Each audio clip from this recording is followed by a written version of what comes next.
easy to do that when the entire Aurora is just hunkering down and taking FLCN out. There was nothing that he could do. Even the Infernal Pursuit couldn't chase up to Domenkite. Now, going into the draft, you got Aurora on the first pick, first ban. Banning out the Yi, the Loi, and the Fanny. Falcons, the Gronger, Juicin, and Matilda won't see the day of light. Oh, they're going to do it again. This is looking very similar to the bans in game number 1. Let's see what the adjustments here are going to be for Aurora. Suyo once more. Oh, dangerous. It's so dangerous. I don't think they need to. I personally don't think they need to right now. They can give it over to Team Falcons if necessary, unless they're really worried about the Kai LTZ Suyo. Yeah, there's still the Harif up, right? The Harif is still up. If we look back at the game 1 draft, Falcons, they did get their hands on the Alpha Harif, which proved to be a big problem for the entirety of the game. So who are you scared of, Super Marco, or are you scared of Kyle? And it looks like they've decided, all right, it's Kyle. We're more nervous about this guy. Yeah.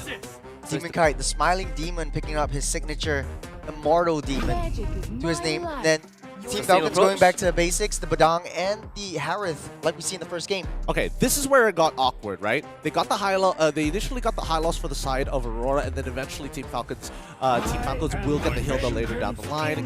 Same. Yep, it's exactly the same. It's exactly the same. Wait, are we watching the first game again?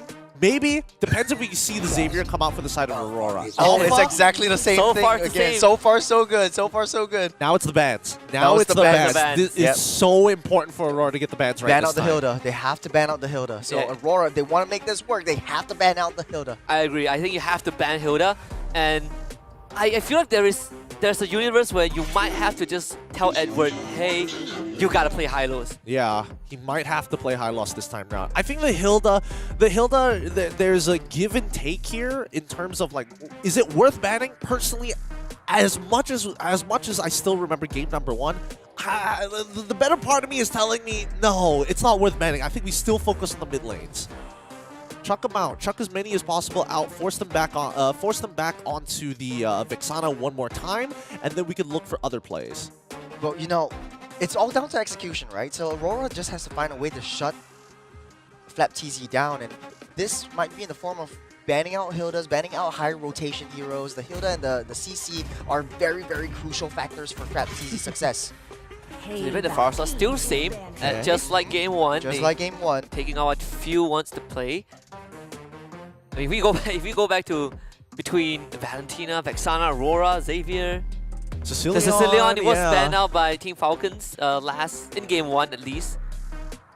Oh, what's it gonna be? We have the previous draft for game number 1. You can see the similarities. The similarities for both sides, and it's pretty interesting how Aurora wants to counteract this. So I don't think the second phase picks will be the same for either side. It shouldn't be. It shouldn't be, especially for Aurora. They picked up that Xavier in the first game. It didn't work out as well. That would be the Sicilian. Yep. Sicilian ban. So if that is a ban on, was it a Vexana or was it like a CC? It was a CC. It was a CC ban. It was a CC ban on that last ban for Aurora. They have to just really think about that Hilda, bro. I think you can still ban CC if you want to run a high-lows XP. But then your Roma has to be something that can match the Hilda, right? Something that can kind of point guard her. Exactly. That's what I'm thinking. You know, there were plenty of options in the previous game, so that's why I was a little confused when they decided, you know what, let's what? It's the same. It's exactly the same. Okay. Giving over to Hilda. That's fine. So is it going to be a Hilda pick? Pick hit up? They pick Vex first, right? They pick Vex 4th, and then they pick Hilda. First. Yeah, they pick Hilda last. Tricky situation right It'd be here. so funny, right? It would be super funny.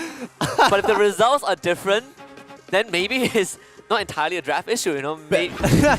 Look, I'd be very upset. Oh, okay, there we go. There's the change. There's the change. So the Valentina, just to seek out maybe the Aurora, the Vexana will be picked up by Aurora. More so to spice things up here, right? If they're expecting Aurora to like think about what the adjustments of the previous game was, where it's like, oh, we're gonna try and pick Xavier again. How about you do it one more time? I'm playing the Valentina, right? Ooh, I can get punished in lane. But it's also a 2-in-1 win, because regardless of who Aurora picks, Falcons already have plenty of magic damage, great distribution of physical and true damage, but on top of that, so much crowd control. Oh, yeah. You give a Vexana over, you give a Aurora over. I have no idea how is this high-lows going to survive. Because Glacier is going to be picked up by Falcons as well. So the Cho is the change. Is it going to be Xavier again? And the Veil! I solved the problem. Oh, 100% win rate 3 times picked. This might be the answer, and then of course you leave it out. Flapteezy's gonna pick it up. That's the Hilda. I like it. Changes has been made to Game 1's draft. What do you think? How do you guys think this is gonna play out? I think this is going to play a lot differently. Mid lane is a lot more manageable now. Mobile as well because of the passive. Well, Veil? mainly because of Cho. Veil is like, oh, well, we'll see whether or not he gets caught in the middle of these fights. And I think that's where Falcons are going to have to keep their eyes out for. Yeah, and it makes Ogun's life slightly harder, right? He can't just walk up and kind of put up the wall. You have a Veil to contend with, and Edward on this high lows, just like we kind of predicted, he's gonna be soaking up majority of the punishment. But again, game 3 is do or die. Majority of the draft kind of resembles what we saw in game 1 with minor adjustments, especially in that mid lane. So game 3 is gonna decide whether Aurora still has a chance and whether Falcon instantly moves on from this point onwards. All right, let's get into this very final game of this best of 3. The current score is 1-1 between our Filipino competitors. Aurora back on the blue side one more time with adjustments to the game 1 draft up against Team Falcons as we hit the land of Dawn. Let's see whether or not is it red side dominant. We see the changes that Aurora has made is able to break apart Team Falcon's draft, especially looking a lot like game number 1. It's both of the junglers moving towards rotating towards that orange buff. Yeah, it's going to be really important to see how much control they're actually going to have. This time around, it looks like the pathing is a little different here. Now, hold on. UA taking a little bit too much damage. That's able to fine. knock them up, but Edward's already here. The high rotations coming in. Flicker play onto Few. Will be able to take him out. Demon Kite takes down Few for first blood. Right now, an all-out 3-on-4 brawl. Don't think Team Falcons want to take this, though. No, they don't. They got to back up real quick here. Good punish coming in for the side of Aurora to find first blood so early on into the game. And if they're able to steal away at least one camp, that'd be pretty good too. Flap with a knock-up. Team Falcons, they touch and they go. Flapteezy still safe for now. He popped the sprint already. Yeah, look at this. Demon Kite changing his jungle pathing just to try and slow things down. But it looks like Falcons are adamant on getting Kyle TZ back ahead into this game, right? So now, as the adjustments have happened, we can see that Team Falcons now have to give a lot more respect, especially when the wind blow is available. As they distribute their resources well across the map, they know that Falcons can't take too much damage. This Chow on Renegade is looking a lot more mobile, and I think Aurora is able to keep up with the tempo that Team Falcons is able to bring with the Hilda. We don't see Flapteezy as living rent-free in the jungles of Aurora anymore, just because the Chow is there just to disrupt their tempo, disrupt the momentum coming in. Now the turtle is spawned up. Let's see what Aurora does. I don't think Aurora wants to sit on it just yet. They're still missing they're missing a lot of level 4s, right? UA is not level 4. I mean, there is a bit of give and take here, so they move away, sacrifice the turtle. Not that big of a deal for Aurora. Yeah, take away the purple buff. That is a huge W for Demon Kite as he continues to rotate and path towards that bottom side of that map. He's understanding, hey, it's a speed run at this point. Doesn't matter about the turtle. It's still the first turtle anyways. Yeah, as they change their jungle pathing one more time, it's interesting to see because last time Aurora, Demon Kite ended up on the EXP side of the map, and that's where Hilda started to walk in for free and started the harassment, and the UAV was activated. But now that they've changed their initial jungle path, it looks like Team Falcons are more concerned about the mid lane. Yeah, I've got a question for you, Gideon. So right now, hold on a second, FLCN going in deep. There might be an all-out brawl right here. It's 4-on-4. As Renegade gets caught on the wall, it's cracked, able to dash himself alive. The red carpet's being thrown out just to stop the ambush. But back to my question, though. This is Few on a Valentina. Who or which ultimate does he pick up? Oh, UA on the Windstorm takes him out in the process, though. Thanks, Few, for answering the question. But is that enough, though? I think it's more than enough because it's very disruptive in the middle of these fights. Not to mention, I mean, if he wants to pick up the Glorious Pathway, that also works too. Both of which are very effective ults in this particular matchup. The way the Dragon is very situational, and most of the time you don't want to be that far forward in the first place. So I think that Team Falcons, again, it's really going to be about making sure that their spearhead, and that's going to be Kyle TZ, is able to get effective Spear of Alphas. And UA has to be so careful with the way he approaches these fights. Yes, he can be aggressive with the flicker, but it has to get some kind of profit. If he gets no profit from it, it's going to be a losing side for Aurora. It's a high mobility coming in from that hitman, just giving a little bit more intelligence onto where Kyle TZ is at all times on that map. But now Team Falcons setting their sights up on this next neutral objectives as they coagulate over that top side of the map. But look at where Ogwin is. He has now vision on Demon Kite as well. See how this plays out. It's going to be the glorious pathway pick up for the side of Few. Let's see if this changes it. Because they all run in a straight line, that wind blow might do a lot of disruption. Oh, Renegade catches one with the Dragon, knocks them into the Windstorm. There's a lot of damage onto Kyle and Ogwin, but Renegade actually picks up that turtle, stolen from underneath the noses of RORA, out for blood, smelling two already. Flapteezy on the run, he will be able to get out of it as Few tries to save his teammate, but Flapteezy taking a little bit too much damage, but he will survive for now. Great pickoff coming in for Renegade once again, making sure that it was a quick, very, very quick fight. And once they blunt that spearhead, Team Falcons lose so much of the initiation. Ogwin can, yes, CC people down to the ground, but without any damage, it becomes a bit of a problem. At this point, Team Falcons just need to breathe for a moment. Technical pause has been coming out. Probably would explain why they weren't able to react in time. Regardless, we'll see how long this is going to go, because if we have to go down to the gold lane, Domenkaiden as well, Super Marco had pretty dead lanes. Nothing is really happening for the two of them. Yeah, because the rest of the members, especially for Ogwin and Renegade, just giving intelligence to where Kyle TZ and Demon Kite is respectively, is just pushing the weight of the skirmishes, the weight of the clashes away from that gold lane. So Super Marco and Domain Kite needs to hang tight just for a little while. But back to this Veil, this is a very interesting pick. Just because of that Windstorm, it kind of seems to me like a penalty zone from Walmart, sort of? I would say that it's not penalty zone from Walmart. It's technically a little bit better. It pulls you in consistently. It doesn't just pull you in every like 1 second that you're stuck with inside it. But Stream A update here currently. Ooh, even Stream A is going all 3 games between Onyx Esports and EVOS Holy. Last day for the group stages of the Challenge Finals, and it's gonna be a banger all across the series. And it's tournament lives on the line for either side. This is Group B. We're talking about the group of death. It's anyone's game. It is anybody's game here. But to come back to your question about this Veil, it's like a more effective Eudora, right? Eudora is like, I'm gonna pick one person, I choose you to die. Veil can get more value because it's AoE, and that's the beauty of it, right? I think right now the big issue is the big issue that we're seeing a lot coming in from Team Falcons. It's really hard to control that mid lane. UA eventually is gonna come to a point where he doesn't need Renegade's help to one-shot the wave anymore. And once they get to that point, Few cannot do the same thing on that Valentina. He will always need a bit of support coming in from Ogwin. But we're coming back to the game. Right now, there's a lot of changes. Aurora now up on top of the scoreboard, 3-2. And Economy not that far behind, 700 gold lead. But it seems as though the tempo is rising. Carpet's being laid out. They're looking for the T1 on the bottom side. Is Ogwin and Super Marco desperately trying to stop everyone's fist crack. Won't be able to hit Renegade. Out of that, the CC immunity is so key for Renegade. Yep, it's a big deterrent, but Renegade didn't lose his way of the dragon. He still has it up here. I hope that they were aware of it. Ooh, nicely done. Good Shimpo, freestyling it right now for the side of Aurora. They just need to make sure they have control. But again, this is the trade of tempo, right? Because UA was making that initial move with Edward down to the bottom side for T1, they lose a little bit of control over the mid lane, and that's when Falcons need to take advantage of it, which is where we see the vision coming in from Hilda. How fitting that both these roamer skins are basically the same Saiyas, but hold on a second. Flapteezy by 4. Windstorm will do the trick. He goes down. And he goes down fast.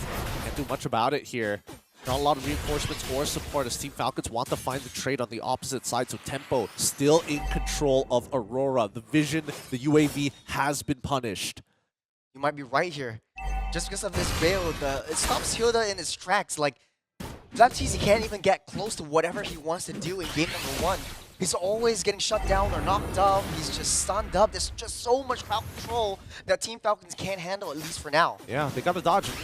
Not to mention, there's a lot of spot checkers from Aurora's side. Yui taking a little bit too much damage, and still Mankind takes control of that top lane T1. The Team Falcons, no contest for this turtle. See, this is just how important UA's role is as the Veil. They need to play around him. He is the anchor of this team, similarly to how Few was the anchor in game number 1 when he was playing the Vexana. Oh! It's a major Spirit Alpha for Kalatizi. And Team Falcons are going for more. UA goes down. This is a window of opportunity. They need to break down this T1 mid, but there's no minions whatsoever. But good call, good read by Kyle. Yep, Edward was able to save a lot of HP there. Despite UA ending up getting blown up, at the very least he was able to save some of the other members with the help of that Revitalize. He tried, but let's see who cracks open the first T1.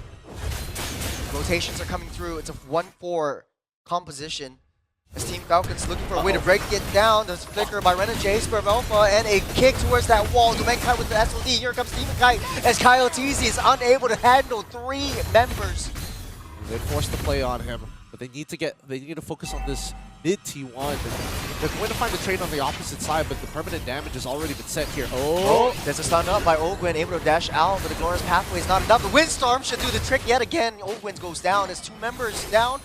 From the side of Team Falcons is RORA cycling themselves up. Edward take a little bit too much damage, but it's just pushing away, just tickling him by FlapTZ. Yep, again, FlapTZ doesn't do too much against them at this stage of the game. Looking at the items so far, it looks like FlapTZ is going to go for full tank Hilda, no Thunder Belt. In comparison to Edward, looks like he's got the Gleaming Gem on top of the Dominance Ice, but he also makes sure that he has the Armored Boots here, making sure that the majority of the damage is going to be coming through physical. Not going to do much. Lord spawning up in 10 seconds. Team Falcons in a better position to rotate and defend, zone it out away from the hands of Aurora, but Aurora has every bit in their mind to contest for this one. Renegade with a kick is down deep in enemy territory. It's 1v5, but here's the Glorious Pathway, unable to get alive. Kalatizi, but a huge knockup. Demon Kai will take down 2 as well. But now on the back line, FlapTZ taking a little bit too much damage. It's a 3-on-3 at this point. Domenkite is not in the sights as of now, as Team Falcons barely able to make it out alive. No jungler, no Lord. Yep. Man, UA's build is doing real good here. I mean, that Storm is deadly. He's got a Genius Wand already. That's all he has. Oh, Lord, stolen away by Demon Kite. And of course, FlapTZ falls. So Aurora takes down yet another major objective, moving themselves up on the board. I mean, he tried. He tried. As much as he can, Kyle would have liked to major flicker into a fist crack, but the kick underneath the turret. There's no way that Ogren can run, punishing him for taking down UA. Worth it, but Renegade did end up losing his flicker at the end of it, right? So yes, they do find one back. It's 2 for 1. But Aurora, now with the Lord on their side, is putting a lot of pressure on Team Falcons. It's these small wins that are starting to add up for Aurora, and as long as they play around UA and make sure that they have that Storm ready to go, there's a lot of easy sets that can be done for them.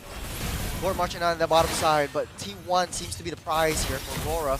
Setting his sights up, trying to push it down as Domenkite makes quick work of that top lane T2.